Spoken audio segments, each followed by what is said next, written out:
मित्रों, आज हम बात करेंगे ऐसे महान एवं पराक्रमी योद्धा के बारे में जिसने अपनी वीरता के दम पर पांडव सेना में घोर विध्वंस मचा दिया था। जिस महावीर योद्धा ने अपने बाणों के वर्षा से भीम और नकुल को खून से नहला दिया था।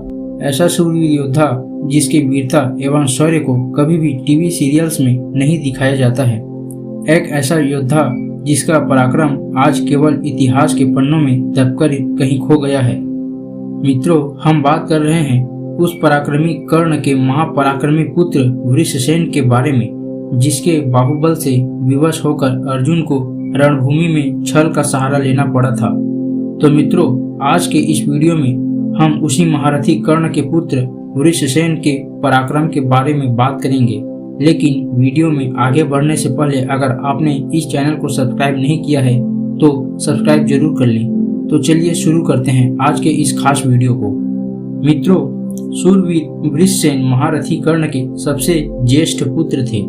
वह अत्यंत पराक्रमी और कुशल योद्धा थे, परंतु दुर्भाग्यवश टीवी सीरियलों में केवल अर्जुन पुत्र अभिमन्यु को ही शूरवीर दिखाया जाता है और महारथी वृषसेन को कई टीवी सीरियलों में दिखाया ही नहीं जाता। दोनों पक्षों के योद्धाओं की संख्या गिनते वक्त भीष्म पितामह ने कर्णपुत्र वृषसेन को महारथियों में श्रेष्ठ एक महारथी योद्धा माना था। अपने पिता महारथी कर्ण के साथ वीर वृषसेन ने भी कुरुक्षेत्र युद्ध में 11वें दिन प्रवेश किया था। रणभूमि में 11वें दिन वीर वृषसेन संग्राम करते हैं। वीर वृषसेन अकेले ही पांडव सेना का विनाश करना चालू कर देते हैं। वृषसेन अपने दिव्यास्त्रों से कई पांडव सैनिकों को मार गिराते हैं।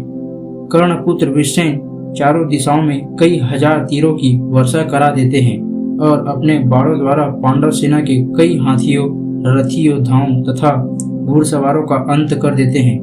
तब सारे पांडव एकजुट होकर वृषसेन को घेर लेते हैं और नकुल पुत्र शतानीक और वृषसेन के मध्य युद्ध होता है। जब शतानीक अपने बाणों से वृषसेन पर हमला करते हैं, तब उसके उत्तर में वृषसेन शतानीक को घायल कर देते हैं और वह उनका धनुष भी तोड़ देते हैं। तब अन्य पांडव आके शतानीक की जान बचा लेते हैं।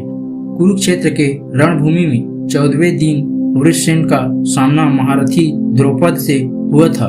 द्रौपद और वृषसेन के इस भयंकर युद्ध में वृषसेन ने अपने तीव्र एवं तीखे बाणों द्वारा द्रौपद की छाती को भेद दिया था, जिसके बाद द्रौपद अचेत होकर अपने रथ में गिर गए थे। महारथी वृषसेन द्वारा द्रौपद की गई इस दुर्दशा को देखकर द्रौपद का सारथी द्रुपद को लेकर रणभूमि से भाग जाता है। युद्ध के 17वें दिन रात्रि में द्रुपद की दुर्दशा करने के बाद वृषसेन ने पांडव सेना का विध्वंस करना शुरू कर दिया। कर्णपुत्र वृषसेन के भय से पीड़ित होकर पांचाल के योद्धा ठीक उसी प्रकार रणभूमि से भागने लगते हैं जिस प्रकार प्राचीन काल में देवताओं और असुरों के मध्य हुए महायुद्ध में इंद्र के भय से दानव हर तरफ भागे थे। अपने बाणों से पांचाल और समांकाओं को युद्ध में पराजित कर कर्णपुत्र वृषसेन ठीक उसी प्रकार चमक रहे थे जिस प्रकार सूर्य चमकता है। कर्णपुत्र वृषसेन का असली पराक्रम कुरुक्षेत्र युद्ध के 17वें दिन देखने को मिला था। 17वें दिन तक ज्यादातर कौरव महारथी वीर गति को प्राप्त हो चुके थे। युद्ध के 17वें दिन 12 पांडव महारथी मिलकर अकेले वृषसेन पर आक्रमण कर देते हैं। इन 12 महारथियों में सत्यके, भीम, नकुल और युधिष्ठिर भी शामिल रहते हैं, परंतु कर्णपुत्र वृषसेन जरा भी नहीं घबराते। वे अकेले ही इन 12 महारथियों का सामना करते हैं और कर्णपुत्र वृषसेन अकेले ही उन 12 महारथियों को घायल कर देते हैं।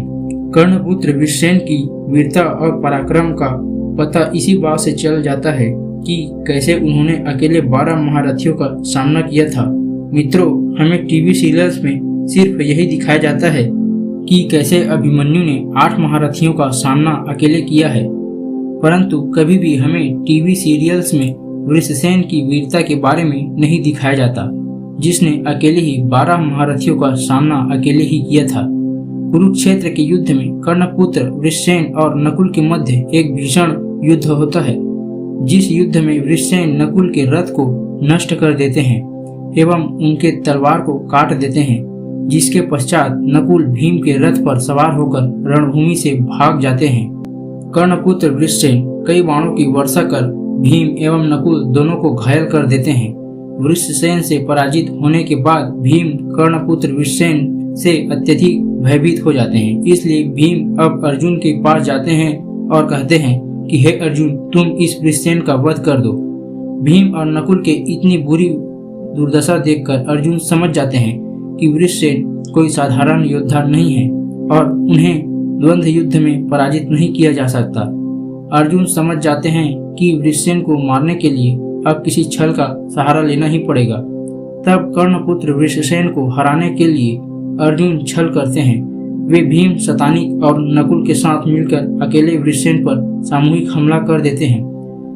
अकेले होते हुए भी वृषसेन युद्ध से पीछे नहीं हटते। वृषसेन शतानीक को 3, नकुल को 7, भीम को 3 एवं अर्जुन को 12 बाणों से भेद देते हैं। वे बड़ी ही वीरता से चारों योद्धाओं का अकेले ही सामना करते हैं। वृषसेन बहुत अधिक पराक्रम दिखाते हैं, परंतु इन 4 महारथियों के सामने वह ज्यादा देर टिक नहीं पाया और आखिर में अर्जुन छल से उनका धनुष काटकर उनका वध कर देते हैं। पहले 4 महारथी मिलकर वृषसेन को कमजोर करते हैं और सामूहिक हमलों में अन्य योद्धाओं के साथ मिलकर अर्जुन वृषसेन को छल से मार देते हैं। इस प्रकार छल से वृषसेन का वध हो जाता है।